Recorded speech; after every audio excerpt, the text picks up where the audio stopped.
I've always known my role in the family was different. As the older daughter of two hardworking parents, I, Chloe, was the responsible one, while my younger sister, Sophie, was the free spirit. Mom and Dad never said it outright, but their actions drew the lines. From an early age, I was handed responsibilities, chores, homework, and being Sophie's unofficial second parent. When I was about 7, I remember Sophie, only 4 at the time, playing with her dolls on the living room floor.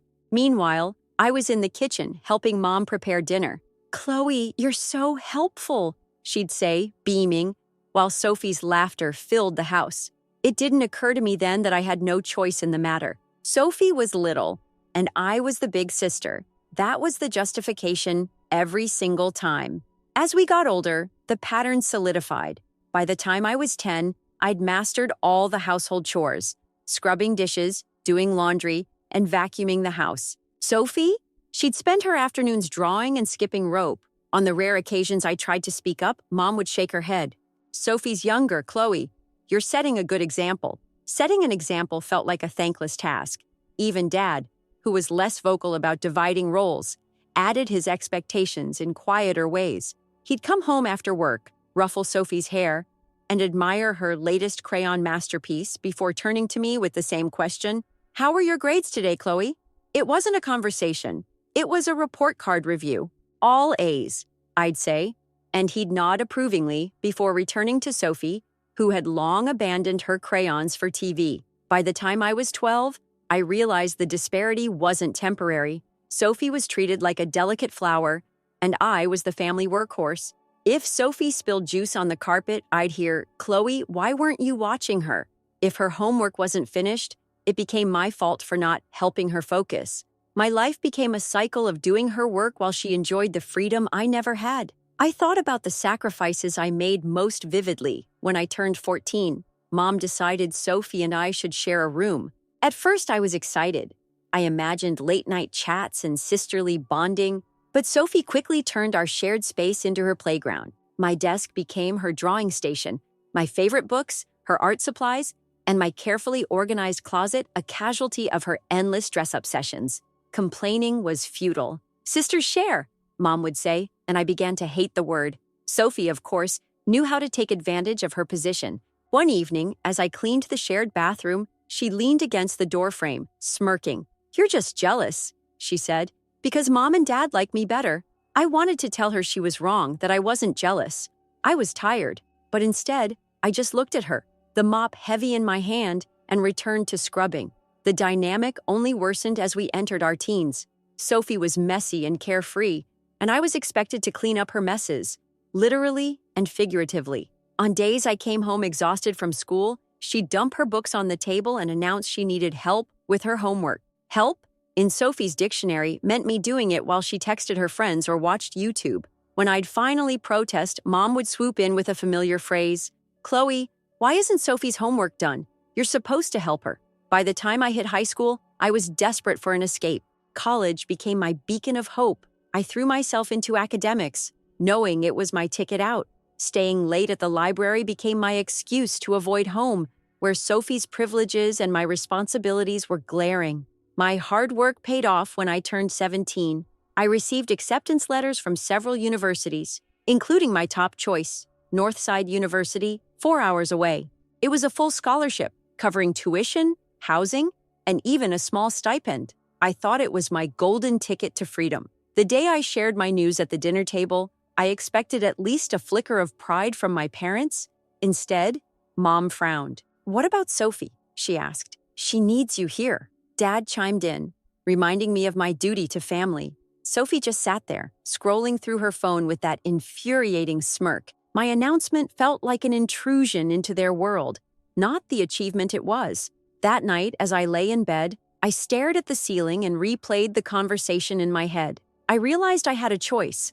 I could stay and continue being the responsible daughter, or I could leave and finally prioritize myself. For the first time in my life, I decided I was worth choosing, and so I began preparing for my escape, quietly, carefully, and without their approval. The summer before I left for Northside University felt like a slow-motion battle. I hadn't officially told my parents I was going, but my every action pointed toward the future I was planning for myself. Late nights at the library turned into part-time shifts at a local cafe where I saved every dollar I could. I told my parents the job was for experience, but really, it was my insurance, a financial buffer for when I was finally on my own. At home, things remained the same. Sophie was as carefree as ever, spending her days lounging on the couch, her phone in one hand and a soda in the other. Mom and Dad continued to coddle her, while I quietly handled my chores and responsibilities, trying not to rock the boat. One evening, Mom called me into the kitchen while I was folding laundry. I knew that tone in her voice, the one that preceded a family discussion. I braced myself as I sat down at the table where she and Dad waited with serious expressions. "We've been talking," Mom began, folding her hands in front of her. "And we think it's time you started planning for your future here." "Here?" I asked, already feeling my stomach tighten. "Yes," Dad chimed in. "Joe at the cafe mentioned you're a great worker. Why not go full-time? You'd earn good money and could help out more around the house." I blinked, trying to process what I was hearing. They were planning my future, and it didn't involve college or independence. It involved staying here, supporting them, and continuing to clean up Sophie's messes. "I've already made plans," I said carefully, testing the waters. "I got into Northside University. It's a full scholarship." Mom's face froze mid-smile, and Dad's brow furrowed. "College?" Mom asked, her voice sharp. "Out of state?" "It's 4 hours away," I explained, trying to keep my voice steady. "Everything is covered. Tuition, housing, even a stipend." "But what about Sophie?" Mom snapped. "She needs your help with school. She relies on you." "She's 15, I replied, unable to hide my frustration. "She can handle her own homework." The room went silent. Dad's expression darkened, and when he finally spoke, his words stung. "You think you're too good for this family now, don't you? Just because you got a scholarship?" "No, Dad," I said, my voice trembling. "But I can't spend my whole life here. I need to do this for me." "That's selfish," Mom shot back. "After everything we've done for you, raising you, providing for you, you're just going to abandon us?"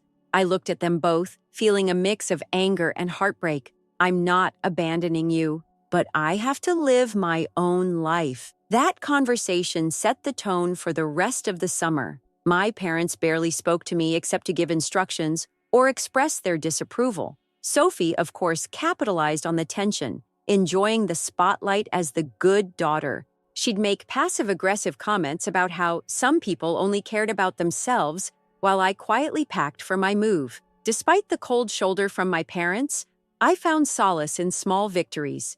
I secured housing on campus, finalized my financial aid, and even mapped out my classes.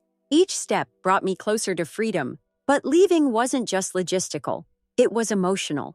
I'd spent my whole life trying to earn my parents' approval, and now I was walking away from it entirely. The night before I left, I sat in my room surrounded by half-packed boxes, feeling a mix of excitement and dread. Part of me hoped my parents would come in, offer some kind of reconciliation, or even just a simple goodbye.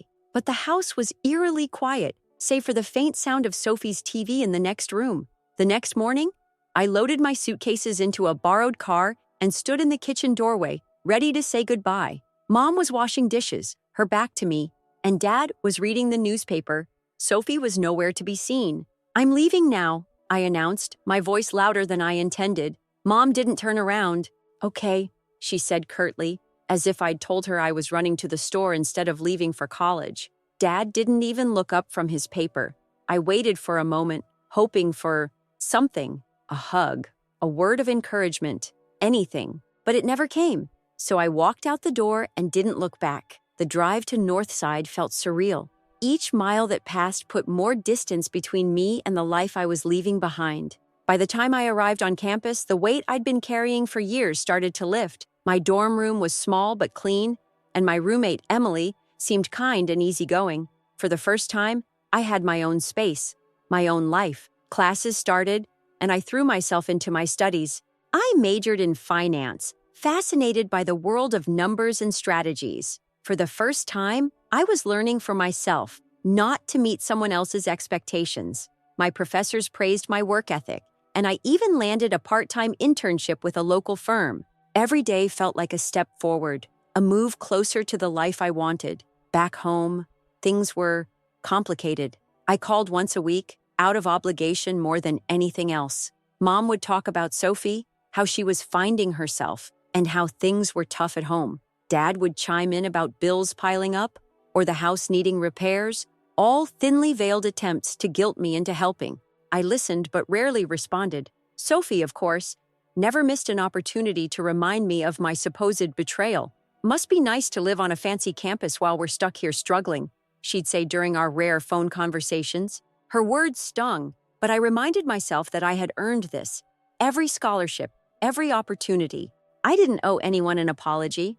Despite their attempts to pull me back, I stayed focused. My internship turned into a job offer before I even graduated, and by the time I walked across the stage to receive my diploma, I had a full-time position waiting for me in the city. It wasn't just a job, it was proof that I'd made the right choice. But even as I celebrated my success, I couldn't shake the feeling that my family saw it as a betrayal. They didn't come to my graduation, didn't send a card, or even a text. I told myself I didn't care, that their approval didn't matter. But deep down, I wondered if I'd ever truly be free of their judgment. When I finally left for Northside University, it felt like stepping into a new world, a world where I wasn't Chloe the responsible one or Chloe the helper. I was just Chloe. The bus ride to campus was surreal. As the miles passed, I felt lighter, like I was shedding years of expectations and obligations with every turn of the wheels. Northside was everything I had dreamed of. My dorm room was small but mine, and my roommate Jess turned out to be the complete opposite of Sophie.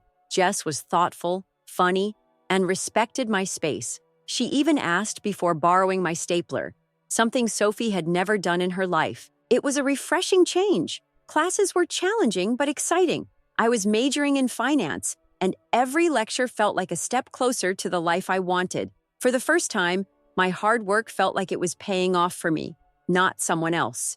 I poured myself into my studies, joined clubs, and even started tutoring freshmen for extra cash. Life was busy, but it was a good kind of busy, the kind I chose for myself. Back home, things were complicated. Mom called regularly, but the conversations were always laced with guilt.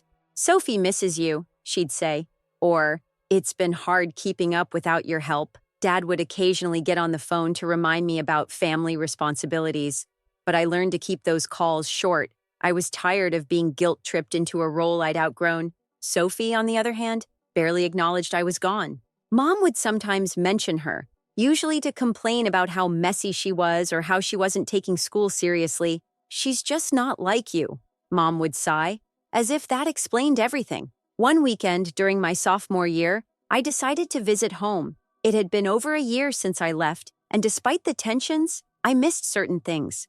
My mom's cooking, my old neighborhood, even the smell of the lilac bushes by our front porch. But when I walked through the door, I realized things hadn't changed. They'd just adapted to my absence. The house was a mess. Dishes piled high in the sink, laundry overflowing in the hallway, and Sophie's things scattered everywhere. Mom greeted me warmly, but her smile was tired. "It's been so hard without you, Chloe," she said, pulling me into a hug. "We're so glad you're here." I spent most of the weekend cleaning up and catching up. Sophie was as carefree as ever, lounging on the couch and scrolling through her phone while I vacuumed around her. At dinner, Mom and Dad were full of questions about my classes and dorm life, but it was clear they didn't fully understand or appreciate what I was doing. They kept steering the conversation back to Sophie, who was still figuring things out and exploring her options. When I left on Sunday, I felt a mix of relief and sadness. It was clear that nothing had really changed. My family hadn't learned to function without me. They were just waiting for me to come back and pick up where I left off. But I wasn't going to let that happen. Back at school, I threw myself even harder into my studies. I took on a second tutoring job, saving every penny I could. I knew the day would come when my family would ask for more than just a visit.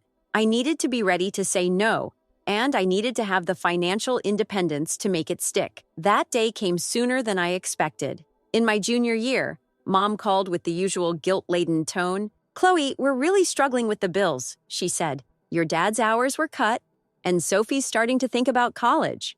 Could you send a little money to help out? My stomach churned. I'd been saving for graduate school, hoping to get an MBA after I graduated, but I also knew my parents were genuinely struggling, and despite everything, I couldn't ignore their need. I agreed to send them $200 a month thinking it was a temporary solution. It wasn't.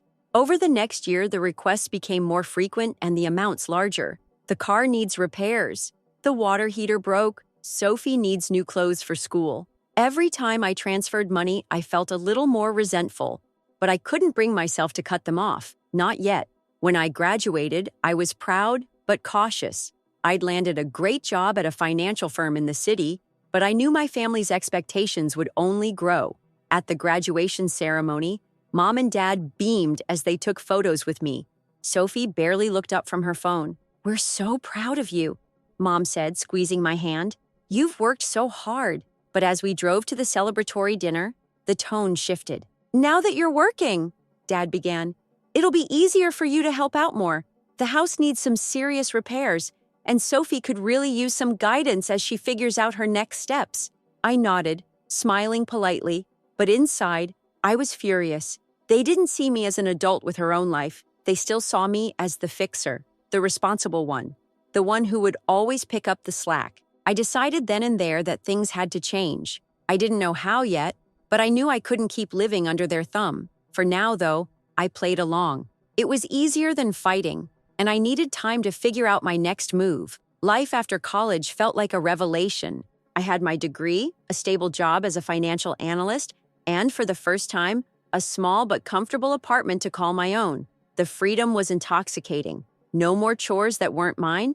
No more "Chloe, why didn't you help Sophie with this?" I was living life on my terms and it felt incredible. But freedom, as I learned, came with a cost. Guilt. Despite the boundaries I'd set, I couldn't entirely escape the expectations of my family. Mom called regularly, her tone laced with thinly veiled disappointment.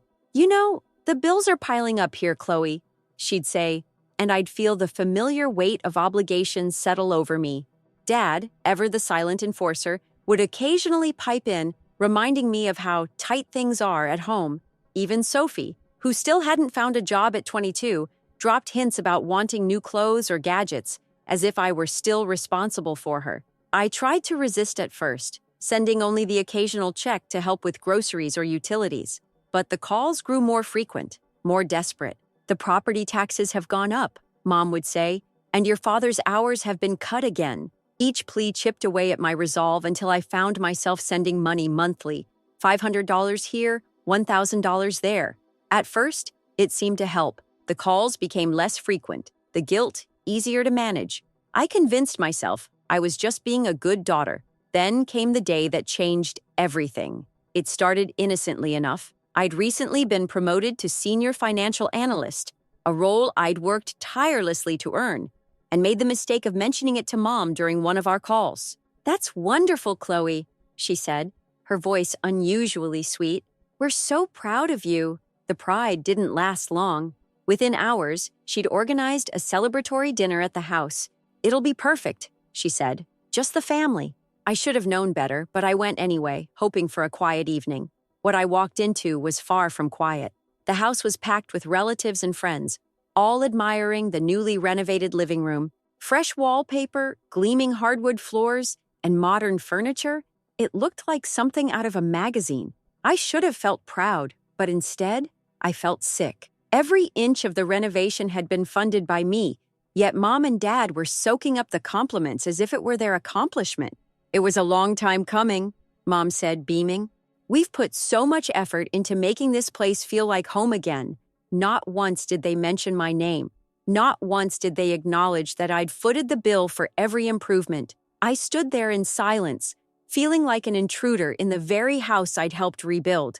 Then came the moment that pushed me over the edge. During dinner, after the plates had been cleared, Mom stood up to make an announcement. "We've decided to help out an old friend of ours," she said, gesturing toward Linda, a woman I vaguely recognized, seated with her 2 teenage sons. "Linda and her kids are going through a rough time, so they'll be staying with us for a little while."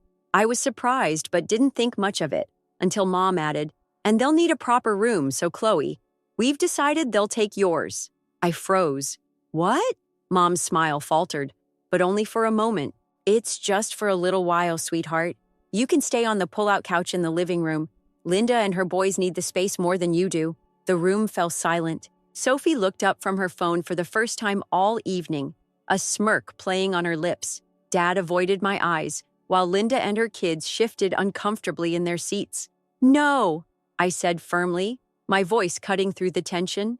"Why can't they stay in Sophie's room?" Sophie gasped, clutching her phone like it was a lifeline. "You can't be serious," she exclaimed. "That's my space, and mine isn't?" I shot back, my anger boiling over. Why is it okay to displace me but not her? Mom's face turned red. "Chloe, you're embarrassing me in front of our guests." "I'm embarrassing you?" I repeated, incredulous. "You're the ones treating me like I'm disposable." Dad slammed his hand on the table. "If you can't respect this family, maybe you shouldn't be here at all." The words hit harder than I expected, but they also solidified my decision. Without another word, I stood up, grabbed my bag, and walked out. No one tried to stop me. That night, I booked a room at a budget motel across town. It wasn't glamorous, but it was mine. Sitting on the lumpy bed, I stared at my phone as messages from Mom and Sophie poured in. I didn't read them. Instead, I opened my laptop and started searching for apartments. By morning, I'd found one. A small one-bedroom in a quiet neighborhood. It wasn't perfect, but it was enough. Moving in felt like reclaiming a piece of myself. I decorated the space with furniture I chose, painted the walls colors I loved, and filled the shelves with books that had once been buried under Sophie's mess. For the first time in years, I felt free, but freedom came at a cost. Mom called daily, alternating between guilt trips and demands. "We need you to come home," she'd say.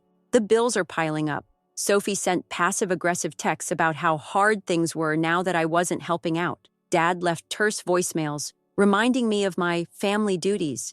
I ignored them all. Weeks turned into months, and I began to rebuild my life. I poured myself into work, started taking yoga classes, and even made new friends.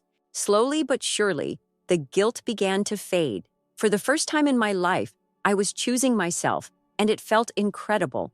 But as much as I tried to move forward, a part of me couldn't forget the people I'd left behind. Not because I missed them, but because I knew they didn't miss me. They missed what I gave them. They mistook the ATM they'd disguised as a daughter, and that realization hurt more than anything else. The first few months after I moved into my new apartment were blissfully quiet. For the first time in years, I didn't wake up to the sound of Sophie whining about her latest problem or Mom hinting at more financial support. The silence was a relief. I decorated my space with care, filling it with colors and furniture that reflected me, not the family I'd been forced to support.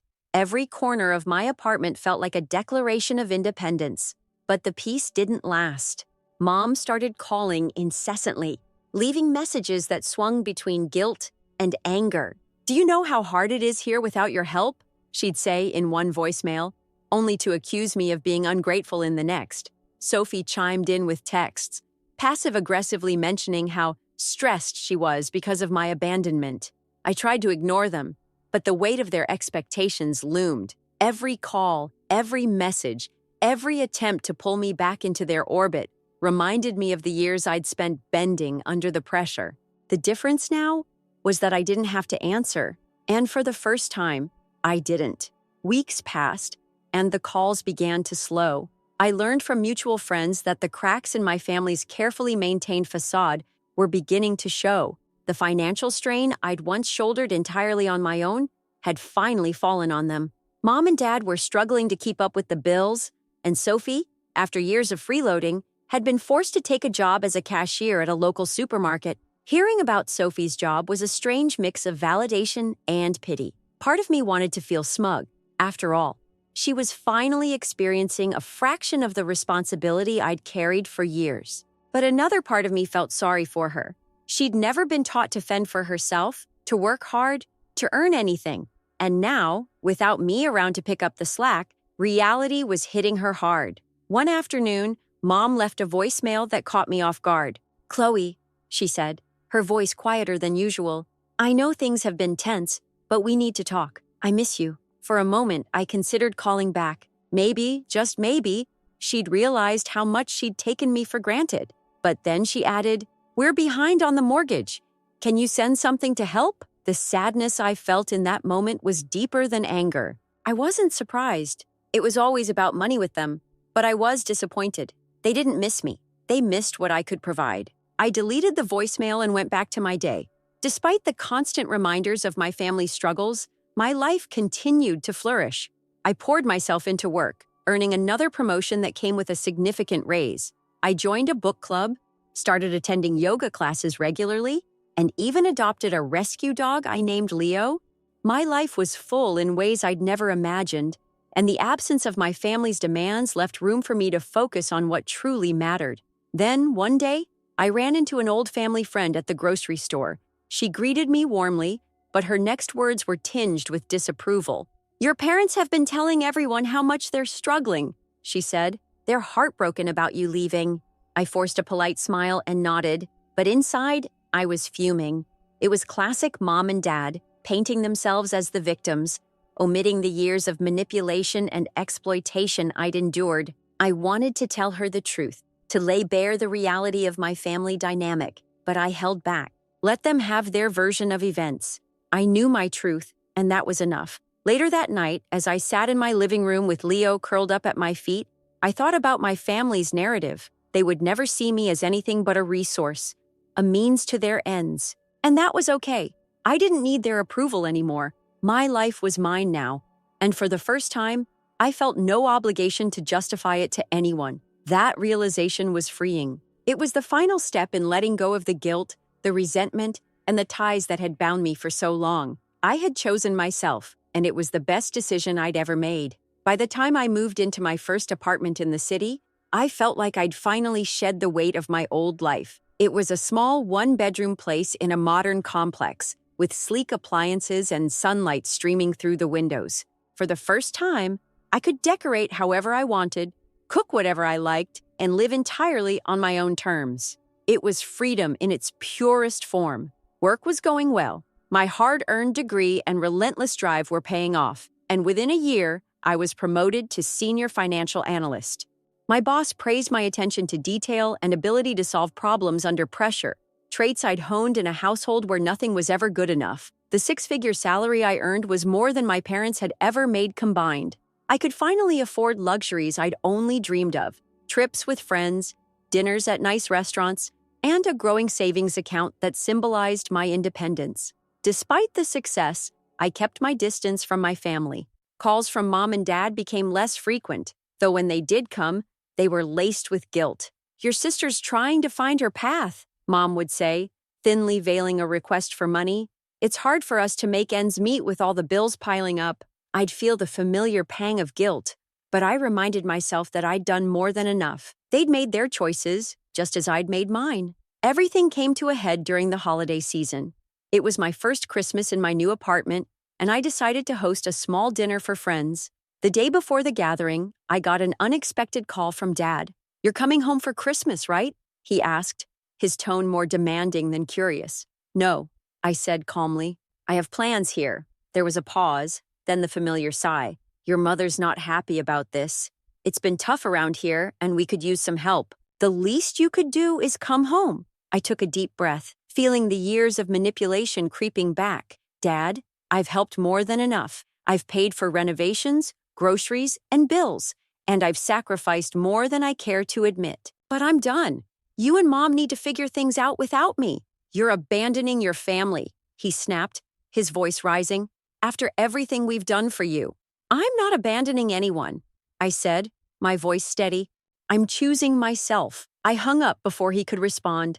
The phone rang a few more times, but I ignored it, focusing instead on decorating my apartment for dinner. For the first time, I didn't feel the weight of their expectations pressing down on me.